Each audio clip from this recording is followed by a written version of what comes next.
JoyPac, and we are ready for the next panel discussion dedicated to monetization, a very crucial part of mobile game business. We have connected speakers. So hi guys, hi Eldad. Hello everyone.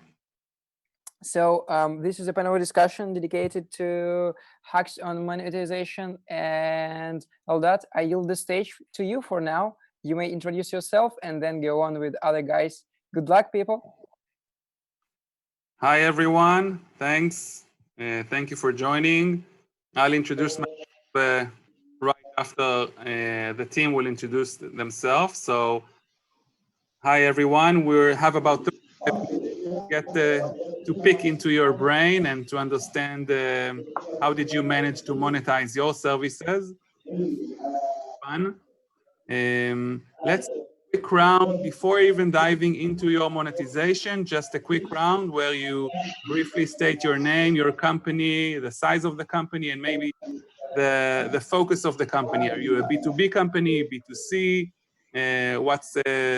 What do you do? And then we'll move to a deeper conversation about monetization. So, Patrick, you want to start?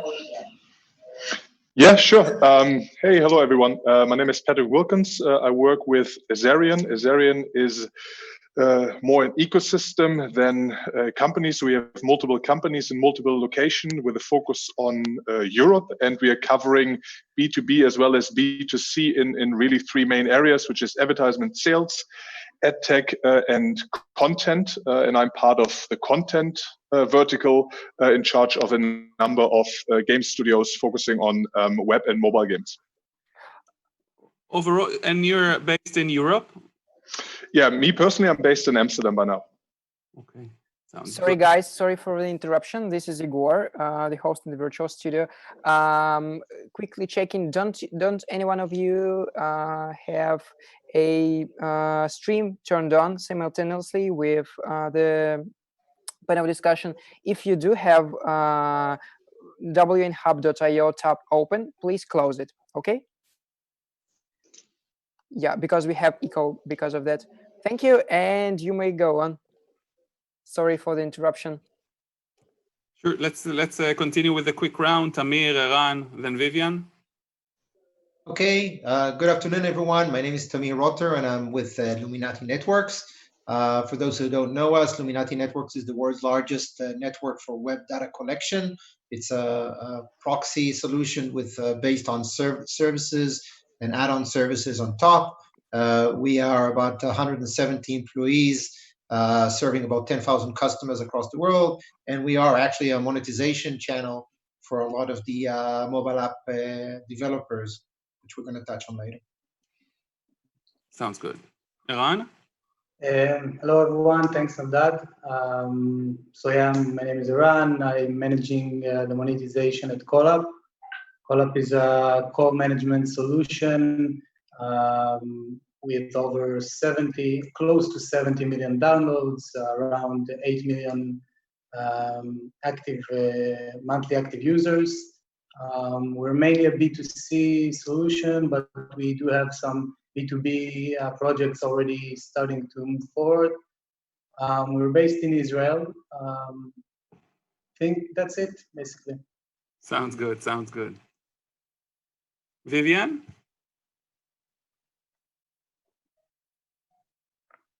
We can't hear you. At all? Oh, no, now we do. Now we do. Great.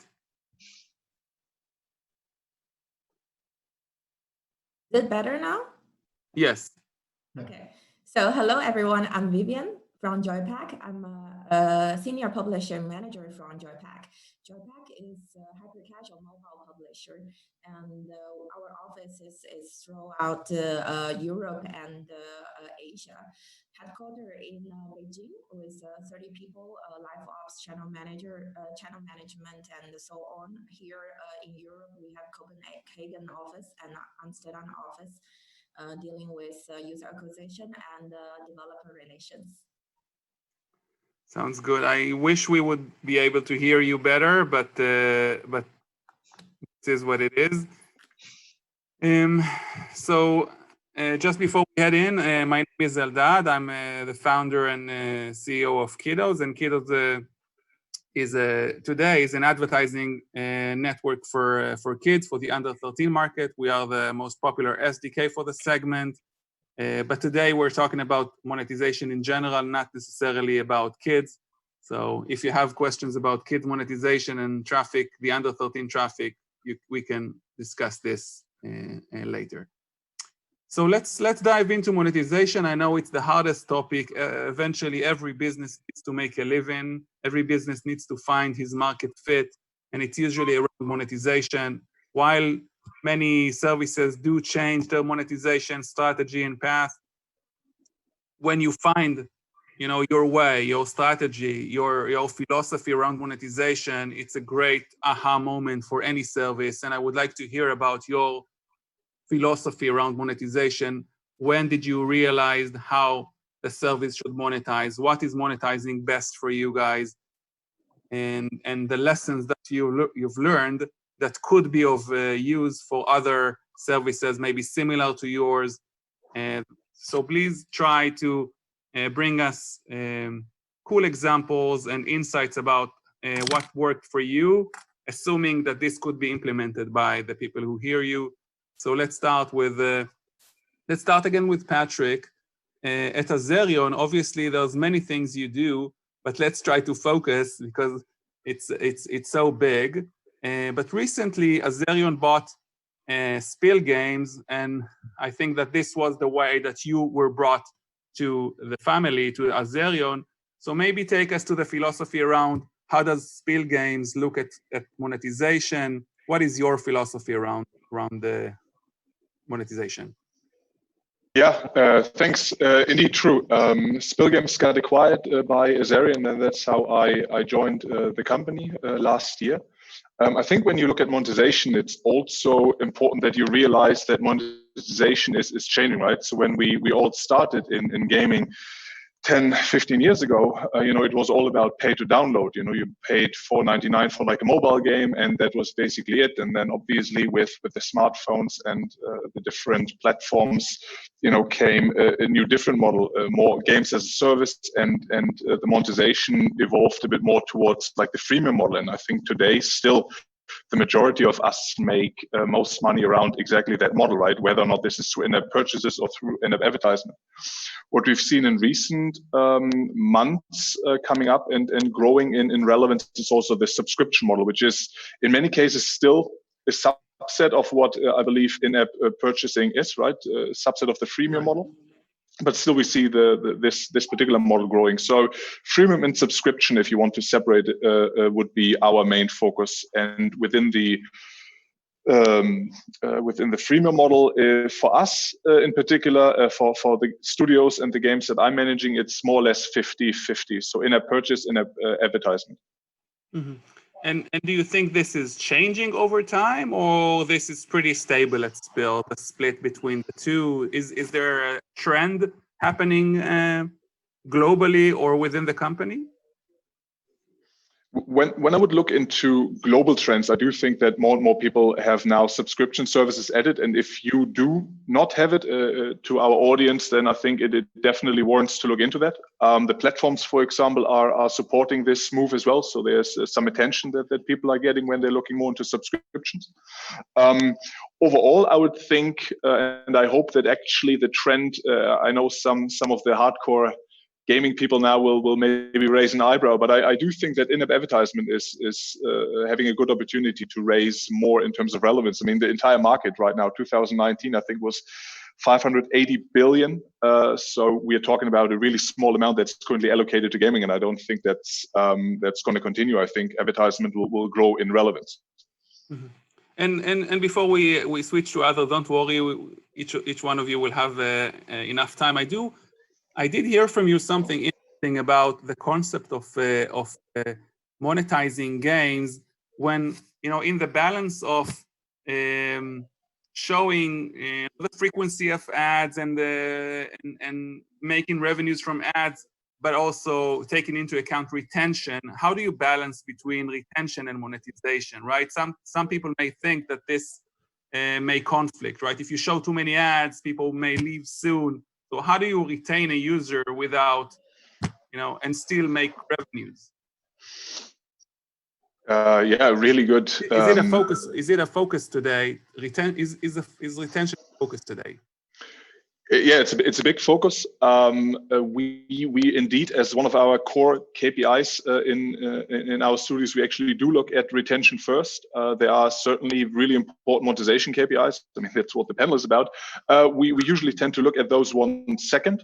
So once we have the retention figured out, reasonable day 1, day 7, day 14 or day 30 retention, then we also start emphasizing more on the monetization. And what we've seen, it's usually easier this way around. So usually, if you have your retention sorted out, monetization, you'll eventually find a way. Because when you look at monetization, there are many smart players, smart companies out there that all basically show us every day on how to do it, right? Like back in the days, they introduced the whole crate system. They had, they had the gacha system. So there's relatively many actually good examples. And when you look at the retention, that's really when it becomes difficult, and when people are playing those cards much closer to their chest.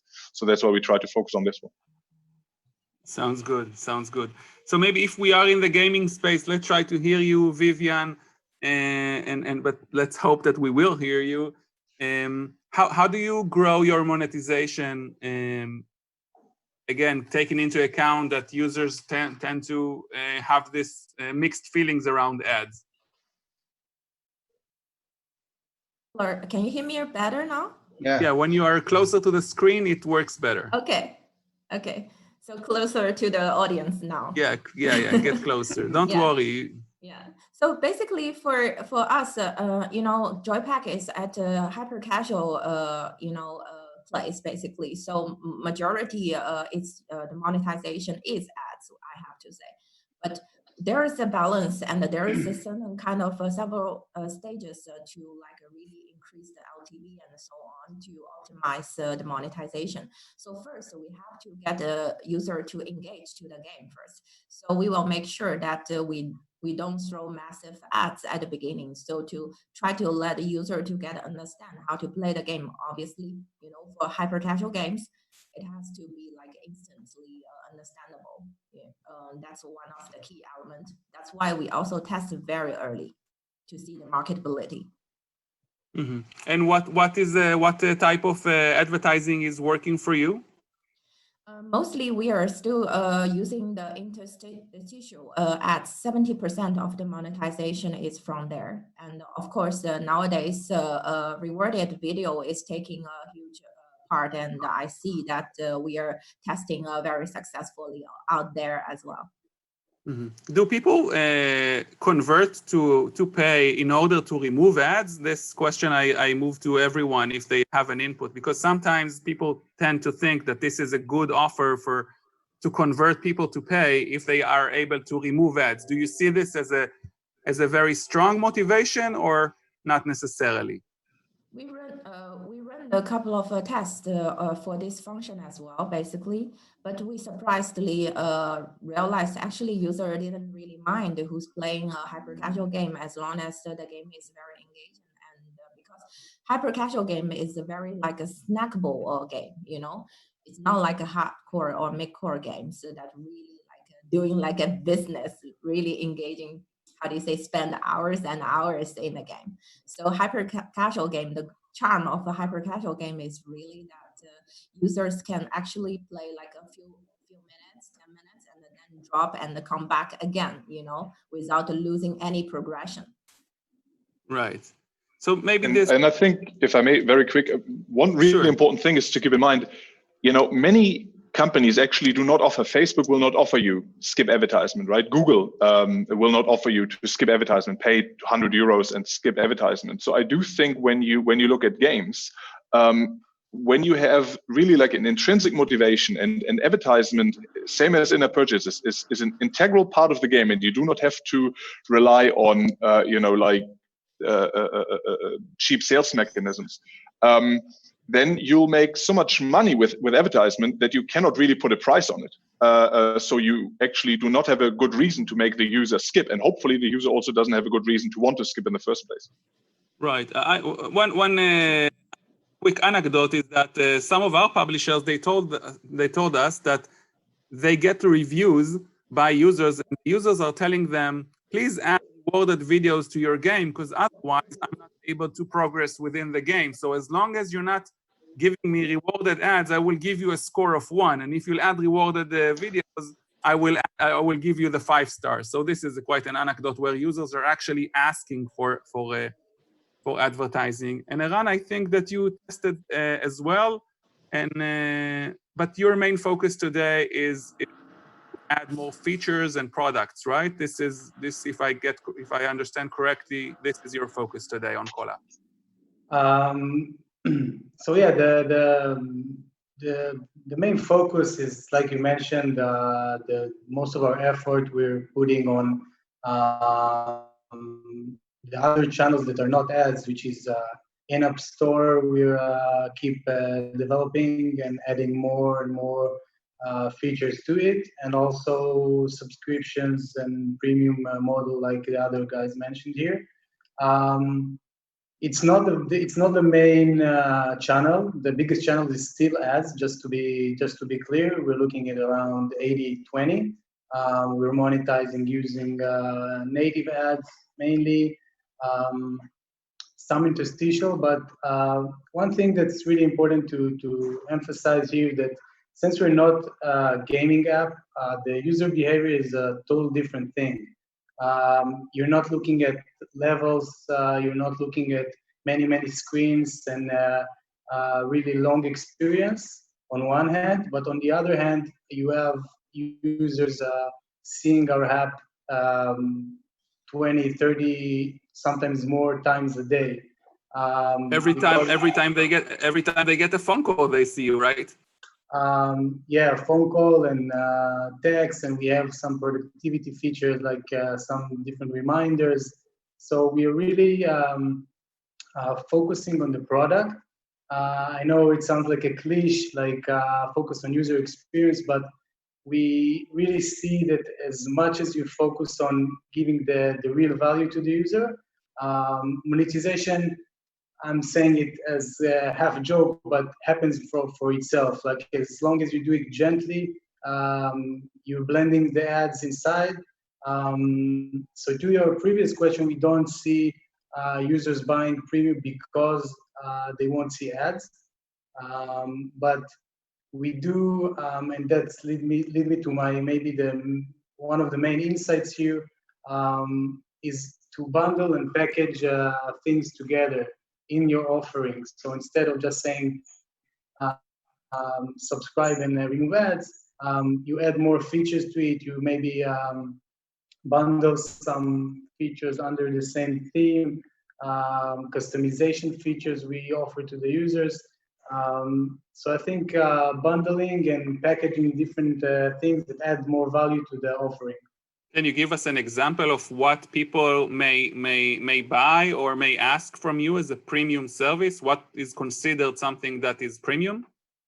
Yeah, I have one really good example, feature we released a few months back, and it's one of the best sellers. It's what we call a video ringtone. It basically offers you to upload the video. You can upload different videos and assign them to different contacts. So it really creates some kind of emotional bond between the user and the app. So it becomes like his own personal app. When I'm taking this to premium, we noticed that a bundle package where we highlighting the video ringtone as the main feature in this premium package sell a lot more. So that's one good example. Mm-hmm. Okay, sounds good. We may ask you some questions later on, but let's not neglect our last panelist, Tamir. And Tamir, you're bringing to the table something, I should have said, and now for something completely different, right? This is an approach that is less talked about. Obviously, everybody talks about in-app monetization, in-app advertising, and in-app purchase, but data monetization is something that is even not clear to everyone. So help us out to even understand what is data monetization and how do we even approach it. Okay, so basically, again, we in Luminati are working with a lot of app developers, offering a very alternative way to monetize. So as you mentioned, you could have the subscriptions or in-app purchases, and you could have the ads. These are the traditional ways of doing stuff, but we are actually offering to pay based on the number of monthly active users that you have. What we kind of offer in return is that those monthly users that you have, they are not going to feel us at all in terms of how we interact with your app. We're actually totally transparent to them when they use your app or when they use anything on their device. What we are doing is we are using their device when it is in idle mode. So we're using it to stream data through the device, only the IP. We do not collect any information about them or about their usage or anything like that. We only use them as gateways to the internet. And through that, we are able to offer our customers, which are the largest retailers, the largest travel companies, a way of collecting data.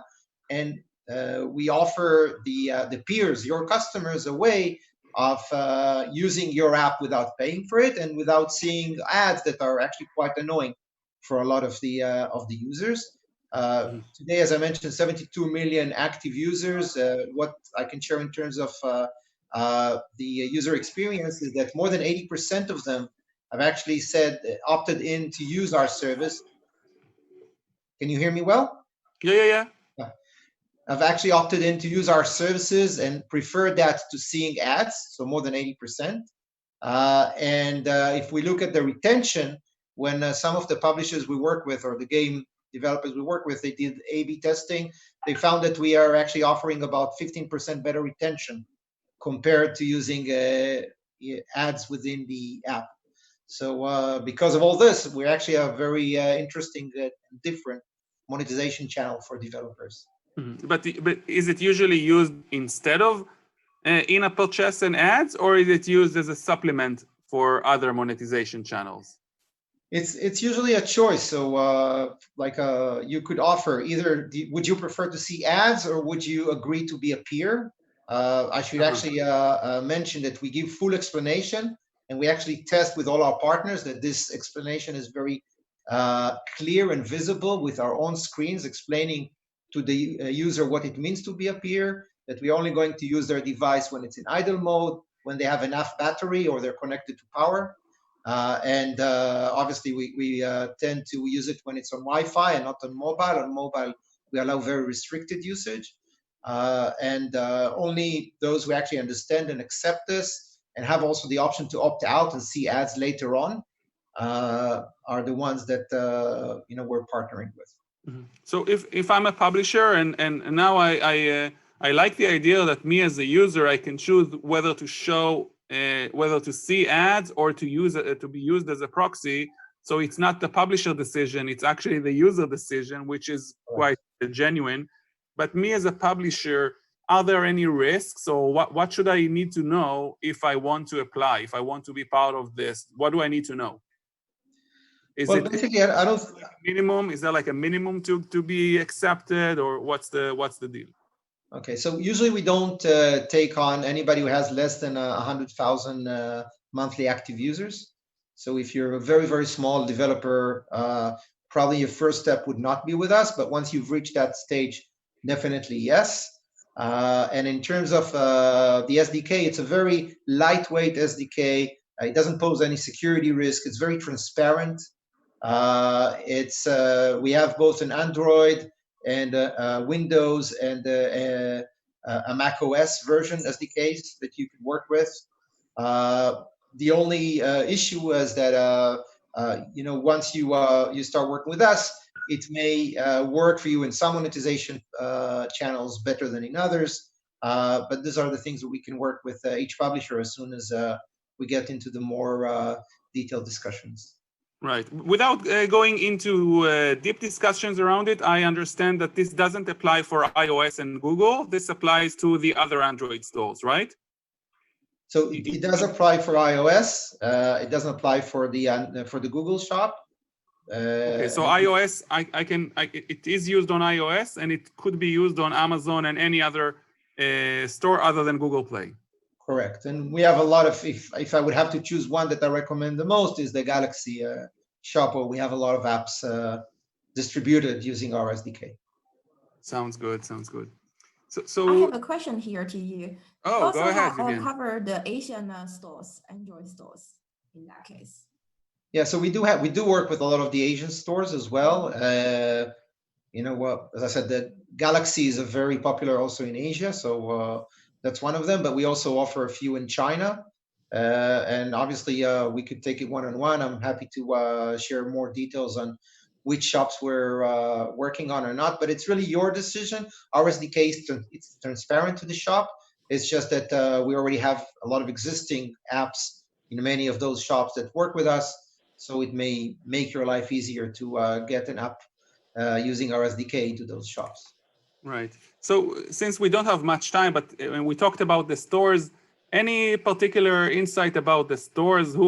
Which store works better for you, iOS or Android, in terms of monetization? Is it changing over time? People used to say that Android users are weaker in terms of monetization. Is it still the case, Patrick? How is it going with Spill? When you look at iOS versus Android, what do you say? What do you think?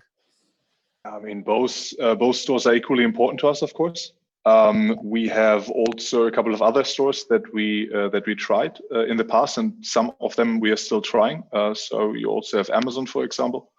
On average, when I look at reports from, for example, Newzoo or from App Annie reports, it still seems to be that for most of the industry, that an Apple user is more valuable than a Google user.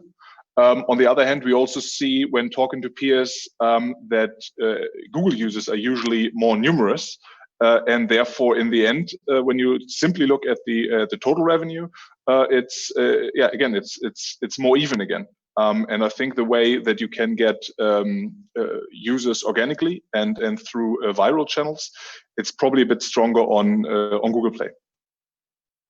The quantity is bigger on Google Play, but the quality is somehow balanced. Yes. iOS. And you have to be that's true. But you also have to be careful because since this fact is known, buying a user on for an Apple for iTunes is also costing more than for Google. So in the end, when you look into your return of investment, then yes, of course, it's once again more evened out. Right. And Vivian, do you see the same? Does the value of iOS users is higher than Google users? Like Patrick mentioned earlier, so basically, if you are looking at the per user, of course, iOS user seems like more valuable, we say. But if you are looking at the Android market, for example, in China, still 70% of the users are still using Android phone, and also the distribution channel can be more efficient. For example, as we all know, especially in China and Asia also as well, like in Korea, Japan, we all have a lot of special Android stores basically. So if you that allows a game to be like a featured or like get the channel relations better and to get more attention for each game. So for publisher, I see this is also coming up. And also in regarding to, for example, in China these days, basically July now soon, iOS submission is also going to require for the license basically. So this means that the equal attention will be, for both iOS and Android for certain kind of market right now. Yeah. No, sounds good.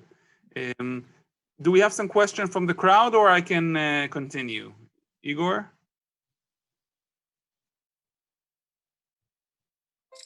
Not yet. Yeah, we would not have questions yet, but okay. Yeah, you can continue with yours. How much time do we still have? We have 10 minutes yet. Sounds good. Sounds good. So maybe Eran, a question or to all. whoever is interested, when it comes to pricing, do you price your products differently per region, or is it one price per all? I'm talking about the features now. I'm talking about the premium features, the in-app purchase. Is it same price for all, or is it geo-sensitive? So pricing is obviously a huge topic. We're dealing with that every day. We do have sensitivity for geos. We do A/B test that as well. We see that I don't know. Let's take $1 in US won't be the same in other geos. So we are sensitive for that. I'm taking the pricing to a little bit off topic, but it's also important. We noticed while running the store and offering different things, we noticed that even when we have success, it's usually the average of $1 per user. So they purchase once, and the average of the purchase is usually $1. So what we did, and that takes me back to the bundling and packaging I mentioned before. So that was the way for us to basically increase the value per user. So we are offering more things. We're happy to give kind of free things to the user, but charge more.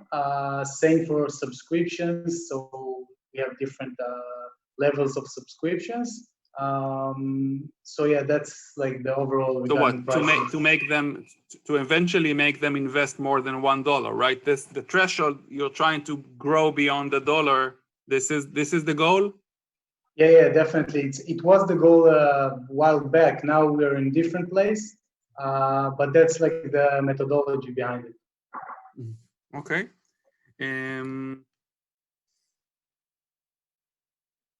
What else? Vivian, but try to speak closer to the screen, so maybe we'll get lucky.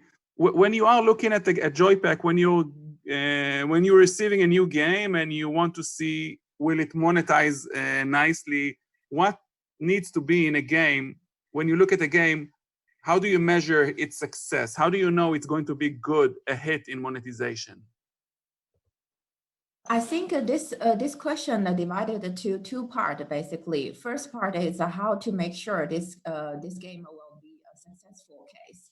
So to make sure how to be a successful game, that for hyper casual field, we test very early. Nowadays, especially we always say that we check the marketability first and then the content. Take the first step. So this is the one thing. And second, I think for a later stage to increase the LTV, basically, we are also trying to get the user's feedback, and the content should be very extendable at the first place already. So when the concept is there, although you don't have to build up a whole game, but you do have to consider if this concept is considered as a extendable content. So you're looking at the experience and say, is it limited in its experience, or can I extend it to a big game? Yeah. This is the. In terms of the games content extension, we do look at the experience. Of course, we also using many tools to check the marketability and so on. User acquisition is really at the first place. Okay, and at Spiel, how do you measure when you look at a game? What makes you proud in terms of looking at a game and say, "Wow, this game is hitting it"? What's in it in the game that you know that it's? I mean, when we look at Azerion, right, we have quite a range of games. So we have a team in Finland, for example, Sulake. They do an awesome, content mainly related to social gaming. So Habbo Hotel Hideaway, those kind of games. And then within Amsterdam office, for example, we have the poker group. So the Governor of Poker, for example, they just released a new game, Monopoly Poker. So we have a relatively wide range in terms of the audience, in terms of monetization mechanisms, in terms of, genres. What makes us really proud, I think, is really good user feedback. I mean, many of our games have actually 4+ stars, and usually we do see that, like we mentioned initially, and I think all of us agree, if you provide some meaningful value add to the user, whatever that is, right? A better caller app, a better way of using their phone data, or in our case, a more meaningful way of spending quality time, playing games. Usually monetization follows, and so what makes us really proud is basically the fact that we get good user feedback. When I would look at monetization, and the way to maximize monetization, I would like to, just for the sake of argument, I would like to look into another way, because you can also reduce the risk of failure. So when you, for example, limit the amount of features early on, you do MVPs, right? Especially for some of the people that may or may not listen, that are a bit more in the indie space, or smaller companies that might not have that much money to spend as we do. If you really are laser focused on who's the audience and what is the minimum viable feature set, start with it. Release earlier rather than later. That would be one of the requirements. Of course, make sure that you can always add new content. Make sure that you have a content-rich design at its core, even though it might not be there when you release it, but that the game design is made with this in place. And then whether or not you do in-app advertisement or in-app gaming, make sure that it's a seaming integration into it, right? So make sure that, like you mentioned, Elder, that people were actually asking for advertisement content. It's because, it's part of the game experience these days, right? So yeah, sorry, I was rambling on. No, that's fine. Good. Anyone else wants to add a tip to the end? A tip to users? How do they? What's their tip for if I'm a publisher? I'm a new publisher. Maybe utility app for Iran and a game app for Vivian, or any other. Sorry, Eldad. Sorry, sorry for interrupting you. We have to wrap this up. We brought out a really interesting discussion. Thanks for the last question. If you feel like keeping this discussion, you can go to the lectures chat section on wnhub.io. People are posting their comments there as well, and it would be good if you can join us there. Thank you very much for joining us today. It was a great panel. Thank you, Vivian, Eran, Patrick. Thanks. Thanks for that. Talk soon, everyone. Thank you. Thank you very much, and goodbye. Goodbye. Bye-bye. Bye.